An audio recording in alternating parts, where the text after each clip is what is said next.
like to welcome all of you uh, on this class on the foundation of quantum mechanics. Before to start the class, I'd like to mention few points. Like you all know the recent scenario throughout the whole country and throughout the whole world because of this COVID pandemic. So I would like to request you to all of you, basically the young generation, for to whom this video is made. Try to stay at home, take care of others, and try to help others as much you can,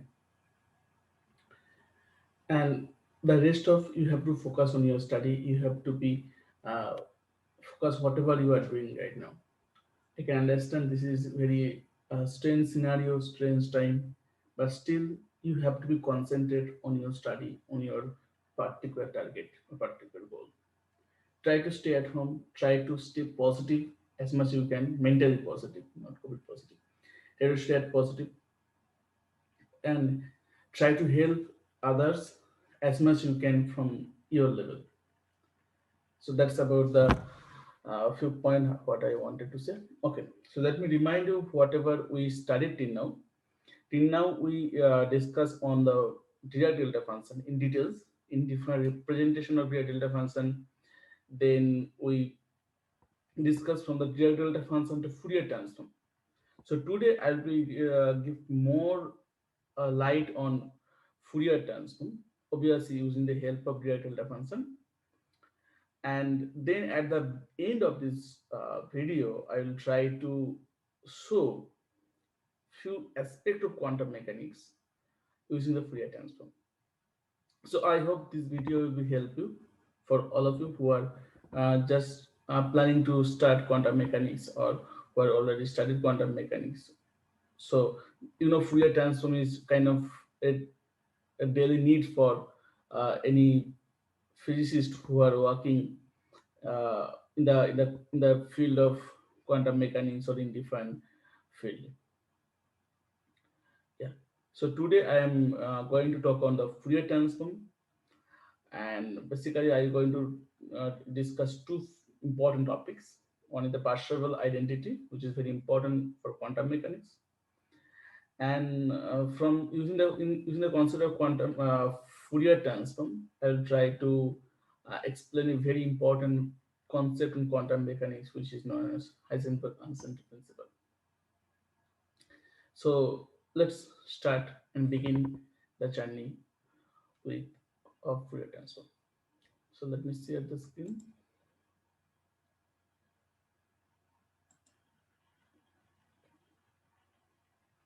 Okay, great. So let me define whatever we discussed in now.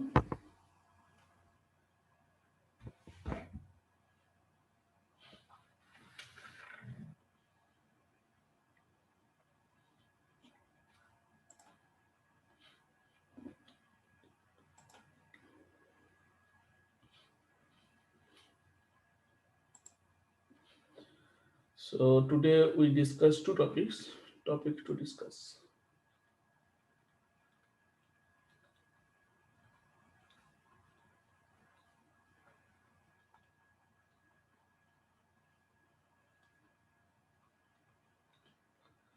Number one,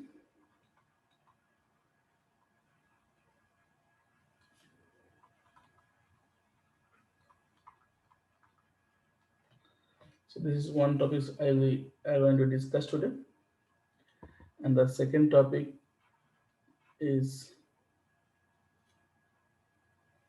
time dependent Fourier transform.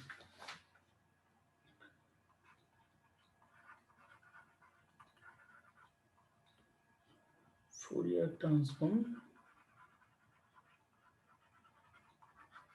of time dependent function, because that is important for us at least. Time dependent. Okay, great. So where we was, okay. So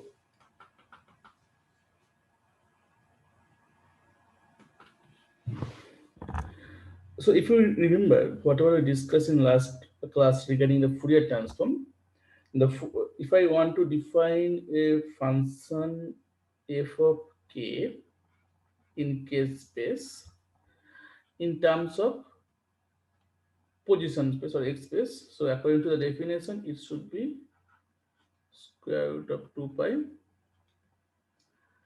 from minus infinity to plus infinity f of x e to the power minus I kx dx, what we already discussed in one of the previous class. And also in the same time, if I wanted to suppose to define f of x, do you remember how we defined this one?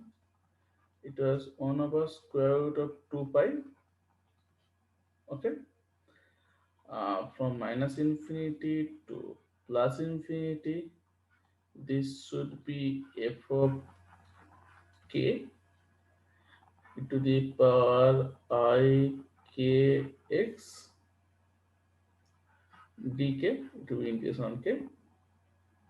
Okay, great. Now suppose I want to define one more function, that is complex conjugate of this function. Okay, so how should I define this? 1 root of square root of 2 pi from minus infinity to plus infinity. So this will be f star of k. Now let me take some different variable. Instead of k, I take k prime e to the power minus I k prime x dk prime. Am I right? Okay. Now I think you can understand what I am going to do. Next point is I want to calculate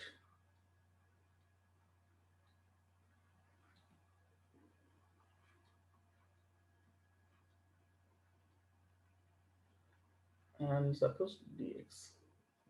How should I define this? This should be from minus infinity to plus infinity. If maybe I can take star first.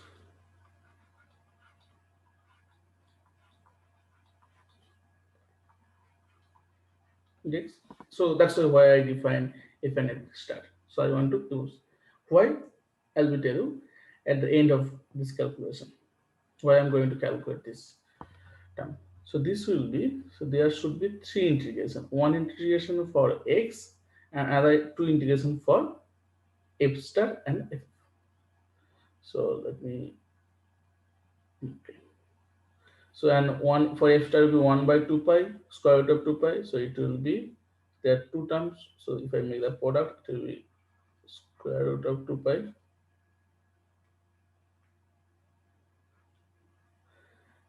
Then there should be three integral and all from minus infinity to plus infinity,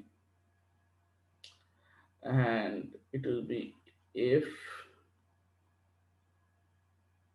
of, sorry, f of k f star of k prime, okay, then e to the power I x, let me go up, okay, k minus k prime, sorry, so this would be k minus k prime, okay. So there is one for x, then dk dk prime. Okay, so let me remind you how we define delta function. Suppose if I want to define delta function in terms of k minus k prime,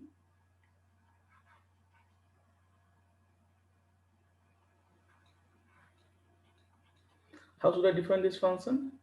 It should be according to the definition of Dirac delta function, which I already discussed in one of the previous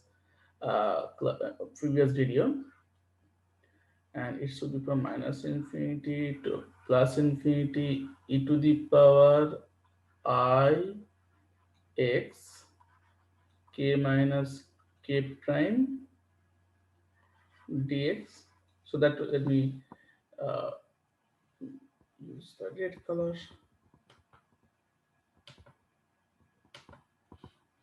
So this was, we already defined this one from, this is from our definition.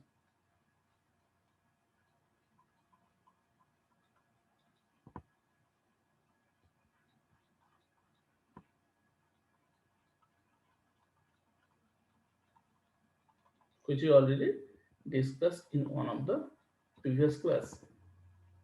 So if I substitute this, so what should I get?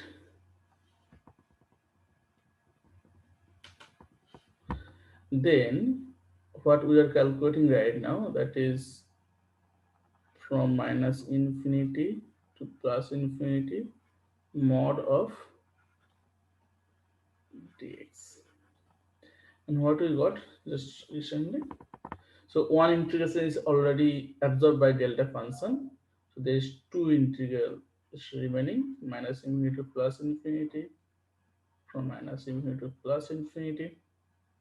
So 1 by 2 pi also already used here. So it will be f of k, f star of k prime, delta of k minus k prime. So x is already used, so dk prime. Am I right? Now, what is the difference of directional function? So I think I don't need to remind you once again, but still, as according to a definition of Dirac delta function, it will be 1 at k equals to k prime, and it will be 0 at k not equals to k prime, in a simple way. So if I use this concept, so what should I get? So from minus infinity to plus infinity dx, this equals to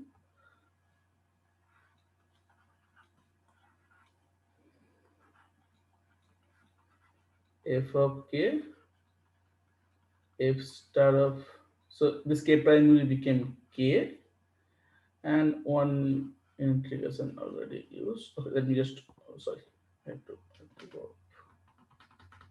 There should be some integration. Okay, and that might be okay.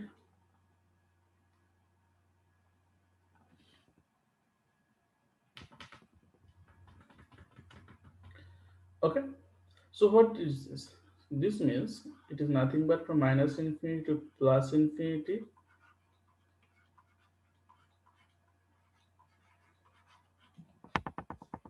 So what is implied? So what is the physical concept behind this calculation? And what is the, and this is actually the very famous Persaval theorem, Persaval identity. So if I try to explain you from the physics point of view, is that let let's consider the function. So according to Fourier transform, what is, suppose I have a function in terms of x space, I can go to maybe in terms of k by Fourier transform. Okay. Now, this function, if this function is normalized to 1, what is mean? It means suppose I have a function like x here. So this is a very basic concept of quantum mechanics. You have to remember. I consider a function, and the function in such a way that the area under this curve, area under this function, or area under this curve. So integration nothing but in the area under the curve. So if someone calculate the integration of this function, basically the square of this, okay, and if it is 1, which means the area under this curve is 1, that means this curve is normalized, then by the Fourier transform, when we transfer the function from x space to k space, then still this function will be remain normalized. So this is a very important concept of quantum mechanics. Whenever we use any concept of quantum mechanics, the most important thing is normalization. We have to consider a function which should be normalized. So this Fourier transform help you to understand whenever you transfer a function from x space to k space by the Fourier transform, your function will be remain normalized if it is normalized in any one of the space. If it is normalized in k space, it will remain normalized in x space, or vice versa. So that is a very important concept of quantum mechanics, which is known as the Persaval theorem in quantum mechanics. Okay, so this is I will, when I start to discuss quantum mechanics, I'll be use this concept once again. I will explain once again there when I start to discuss on quantum mechanics. I think this concept is clear to you. Okay, now the next point is, as I already mentioned, let me take uh, Fourier transform. I take f of t, ft, that means Fourier transform of any time dependent. So there is no point always we do the Fourier transform in x space or k space. So we can do the Fourier transform for a time dependent function also. Okay. So let me give an example. So that consider f of t. So this is a time dependent function.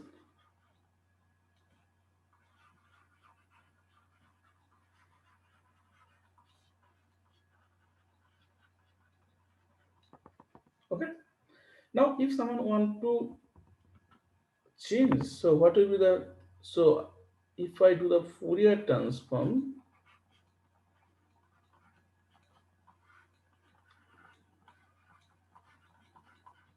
f of t e to the power I omega t dt, then this will be f of omega.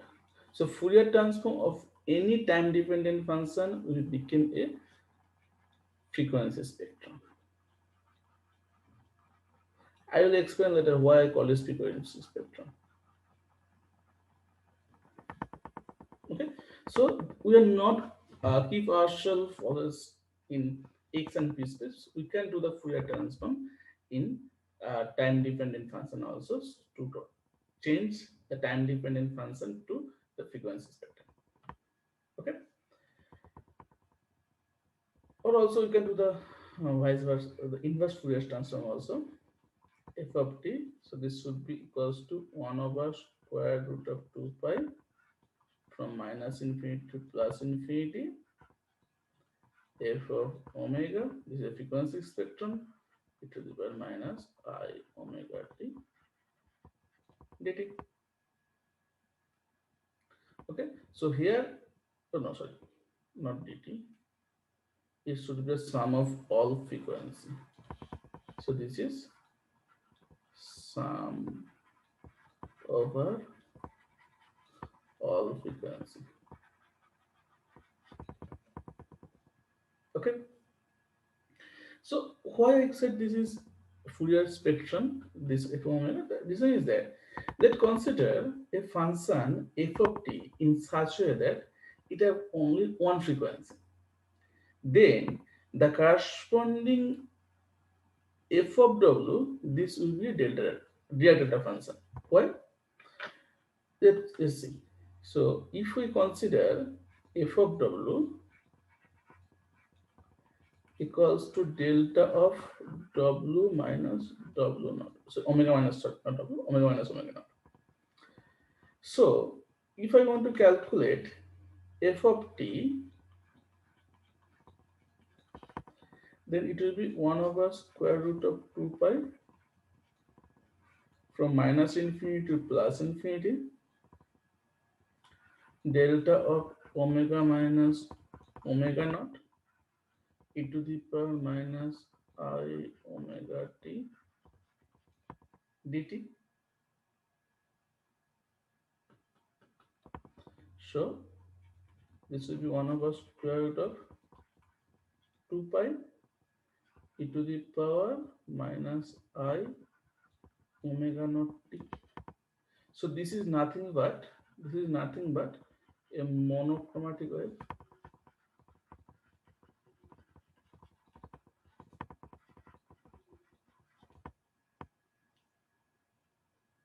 Yes or no? Or in the same way, if I want to if I take this is my f of t, and if I want to calculate the delta function, or let me define that, consider f of w, what I got,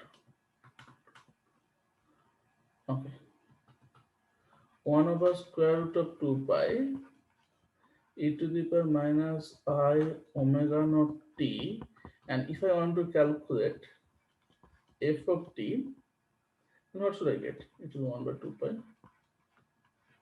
from minus infinity to plus infinity e to the power I, it will be omega minus omega naught t dt. This is nothing but real delta function. Okay, so when your f of t is a monochromatic wave, so f of t is a harmonic wave with a single frequency, then the corresponding f of omega will be a Fourier spectrum. Is it clear to now?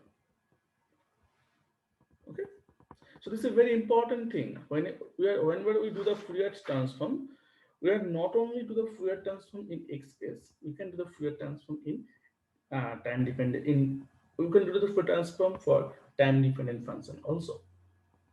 Let me give an example that can be more helpful to you. So if I consider a function, time dependent function, something like a e to the power minus t square over 2 tau square, okay, I will explain why I consider this particular function I omega naught t.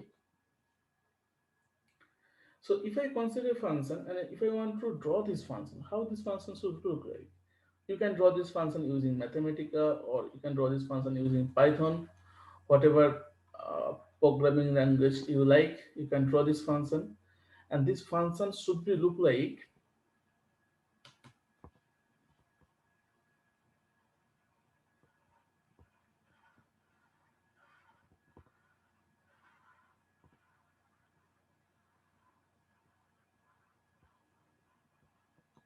something like this. Maybe my drawing is not the proper one, but this function should look like this, where this this time length, if I talk length in terms of time, this should be tau.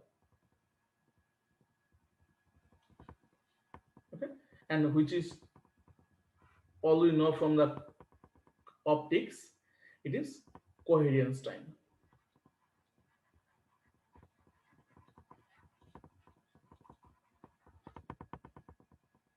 Okay, now if I try to calculate the Fourier transform for this particular function f of t, then how this function should look like, how that Fourier transform should look like, let me try to explain that. Okay, so if we want to calculate Fourier transform of omega for this particular function, that means let me define Fourier transform once again, because it's a new thing I discussed today. So I'll try to use that same thing so many times. So you can keep this in mind. Not required to remember anything, but you have to understand how it is work. Great. And what is the function we consider? For us, our f of t is a e to the power minus t square over 2 tau square e to the power I at minus omega naught t. So if I put this one, what should the f of omega? It should be a square root of 2 pi from minus infinity to plus infinity e to the power minus t square over 2 tau square, then e to the power I omega minus omega naught t dt. Okay, so that will remind you once again, we used one mathematical identity we discussed in one of the class. Okay, and that was from minus infinity to plus infinity e to the power minus alpha x square plus beta x dx. Do you remember what was the formula?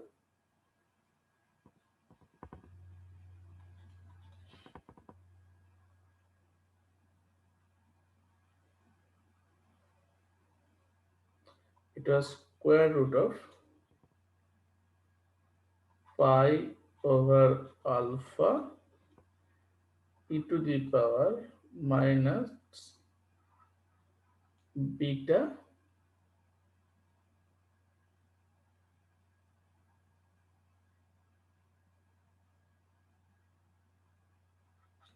beta square. Okay, let me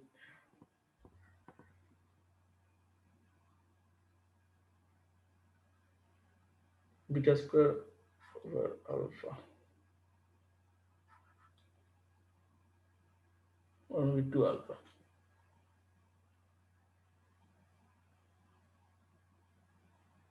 Yeah, maybe I will check. So this is already derived. So the formula which I going to use. Let me write in proper way. So I think it is helpful. So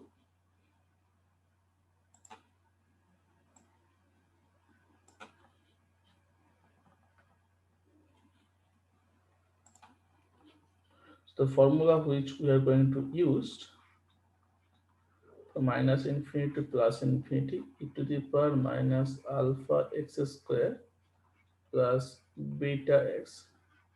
There is no point to remember this one, so you can find out the standard formula anyone. Okay, so that's why I never try to remember. Sometimes need to. Okay, then e to the power minus beta, I think beta square over 2 alpha. If I'm not wrong, maybe you can check once again. Okay, or when you calculate, I can understand. So if I compare with this formula, if I compare with this formula with this, then so we can define alpha equals to 1 over 2 tau square and beta equals to I omega minus omega naught. Okay, so so f of omega, that equals to a by square root of 2 pi. Okay, then you see pi by alpha, so square root of pi, and alpha is 1 over 2 tau square, so it will be 2 tau square here. Okay, then e to the power minus omega minus omega naught square by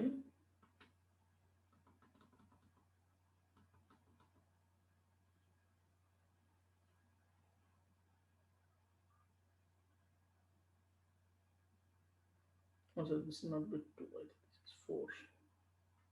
You can just check once again beta square for alpha. This is 4. So this should be 4 here, then into 2 tau square. Okay. So this constant doesn't matter, but still you can check once again. So this will be a into tau e to the power minus omega minus omega naught its square over 2 and tau square. Yes. So whenever we had a function which is a function of time, and we take some special function, special kind of function, then when we do the Fourier transform, we see the so this function, if I try to draw this function should have some peak at omega equals to omega naught.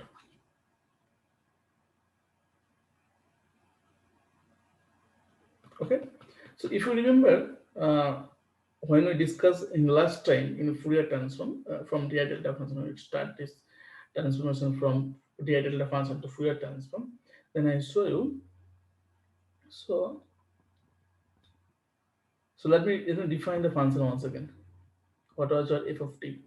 So then you can interconnect. And our f of t was a e to the power minus t square over 2 tau square e to the power minus I omega naught.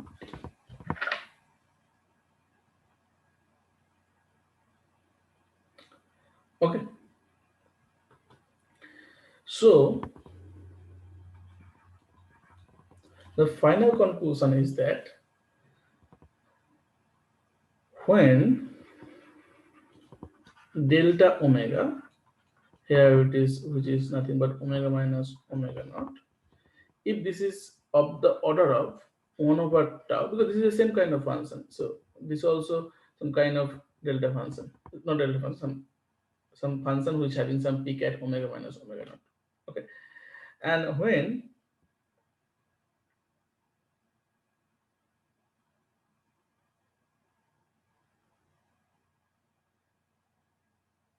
yeah, and when the delta t is of the order of, as I already shown, in the coherence length tau. Now what will be happen when your coherence length or tau will be increased when the so if you remember the peak, the function I defined is something like this. So when the coherence length will be increased, when this tau will be increased, then whatever delta omega that will be decreased, then the corresponding function will become a monochromatic function. Or so this is basically give a monochromatic pulse. Okay, and where if I want to calculate delta omega over delta t, that is give you of the order of 1. Okay, and which is one of the very important concept in quantum mechanics. Okay, so when your function is localized, not in terms of localized, because we're not in space, we're not in space now, where we're talking in terms of frequency and time. So when the frequency of a monochromatic wave is very low, then the corresponding coherence length will be increased, so it will be spread out. Let me give one example. Let's consider a maybe ear light.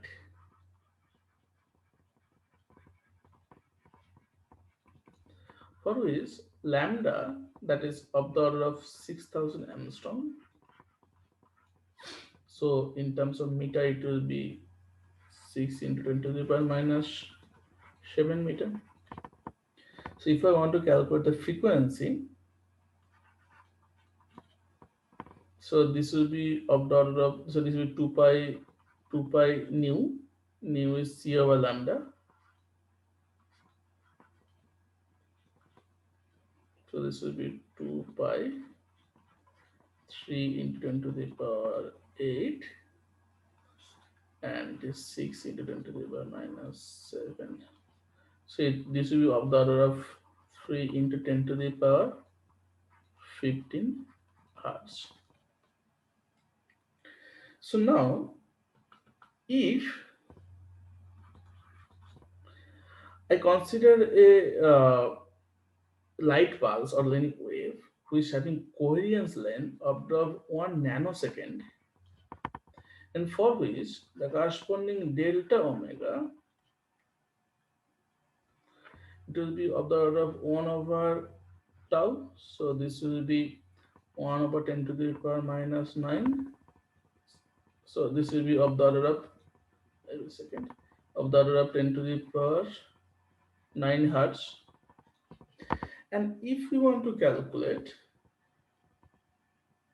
delta omega over omega, that means the dispersion of this wave. Okay, so that will be of the order of 10 to the power 9, and it is 3 into 10 to the power 15. So this will be of the order of around 1 over 3.3 into 10 to the power minus 6. So if it have a small width, so then the corresponding light will be almost monochromatic.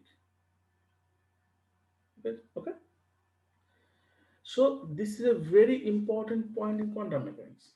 So this is basically we calculate from the optics. So why I discuss this? Because this is the input for our quantum mechanics. Again, whenever we start discussing foundation of quantum mechanics, I will use this concept there. Okay. So what we discussed today? Today we discussed two important concepts for Fourier transform. One of them is Persaval identity, which imply if I have a function which is normalized in x space, then it will be still normalized after the Fourier transform in k space.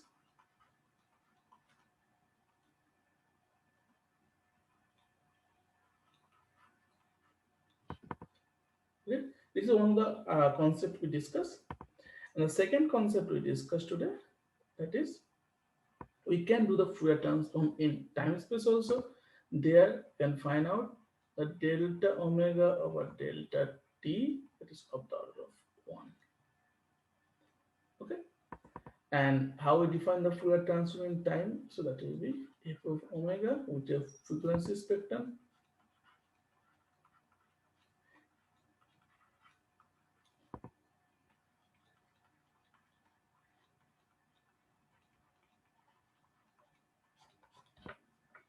So you can use any kind of programming language, like I very frequently use Mathematica to check a lot of other um, properties of Fourier transform, or you can use Python also, because Python has some package for a Fourier transform. So you can use those packages and you can check this identity by yourself. It is very easy to check. So I hope you understood whatever we discussed today, and I wish you try to stay healthy as much as possible, and try to help others when someone needs some help from you, and keep focus on your study and try to learn new thing every day. Thank you so much for your kind attention. See you in the next video.